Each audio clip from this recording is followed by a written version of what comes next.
Как уйгур Лянь Сисянь управлял Монгольской империей и почему благодарные китайцы воздвигли храм в его честь. Лянь Сисянь, уйгур, важнейший сановник Монгольской империи Юань. Отец его, Булухай, был правой рукой Угодей хана и следователем по делам чиновников. Принял фамилию Лянь по названию должности отца. В 19 лет Лянь Сисянь поступил на службу к Хубилай хану и снискал глубокое доверие, став советником. Участвовал в походе Хубилая на государство Дали в Юннане. В 1254 году был назначен Сюань Фуши, губернатором Сианя, где основывал школы и восстанавливал реестры конфуцианцев. В 1259 году сопровождал Хубилая в походе на царство Сун. При осаде Эйчжоу именно он разрабатывал стратегию и планы военных операций. После смерти хана Мунка предложил Хубилаю вернуться на север для борьбы за власть и помог стать великим ханом. Затем он отправился на усмирение Шинси, подавил мятеж Лю Тайпина и занял должности губернатора Цзиньчжаа и Сычуани. Прославился заслугами в борьбе с Хундухаем, военачальником мятежного Арик-Буги в борьбе за ханский престол. Разбил мятеж, поднятый частью монгольской знати. Так Хубилай стал великим ханом монголов. В 1261 году Лянь направил письмо-ультиматум военному комиссару Сычуани, подавил его сопротивление и принял капитуляцию сунского военачальника Лю Чжэна в Лучжоу. В 1262 году достиг должности канцлера Центральной канцелярии. Навел порядок в управлении империей, уволил лишних чиновников, разработал правила перевода по службе монгольской знати. В 1270 году Лянь Сисянь, как один из высших канцлеров империи, известный своей прямотой, открыто выступил с резкой критикой Ахмада Фонакати перед самим Хубилаем во время заседания высших сановников. Он обвинил Ахмада, финансового советника Хубилай хана, в серьезных преступлениях, массовой коррупции, казнократстве, вымогательстве, установлении монополий, разорении населения. Хубилай хан вступился за Ахмада, назвав обвинения Лянь Сисяня преувеличенными. Согласно хронике Юаньши, Лянь Сисянь сказал Хубилаю: «Ахмад – предатель и изменник. Он губит страну и притесняет народ. Его преступления неисчислимы. Если Ваше Величество не верит моим словам, прошу казнить сначала меня, а потом уже его». Этот поступок был прямым воплощением учения Мэнзы, который учил, что чиновник обязан поправлять правителя, даже рискуя жизнью, если тот ошибается или потворствует злу. Он продемонстрировал исключительное мужество и абсолютную честность, не побоявшись гнева самого Хубилая. Пораженный Хубилай сказал: «Вот истинный Мэнзы из семьи Лянь».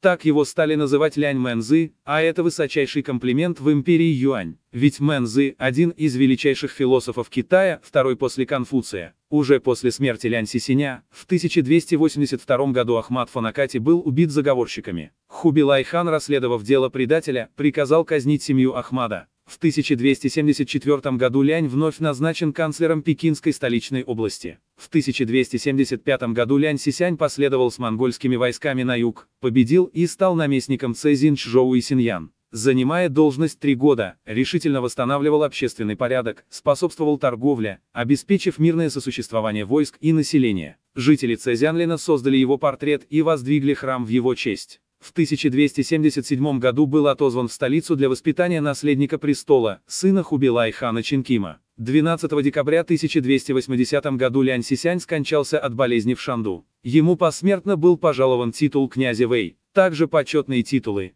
герой, содействовавший управлению и поддержавший судьбу империи, проявивший преданность; великий наставник Тайши, чиновник, равный 3 гунам; Шанжуга, первый столб государства, князь Хэн Янван. По указу Хубилай хана Лянь Сисяня похоронили с государственными почестями, а место захоронения назвали в его честь Вэйгунь-Сунь. До сих пор имя уйгурского государственного деятеля эпохи Юань носит улица и пекинская станция метро.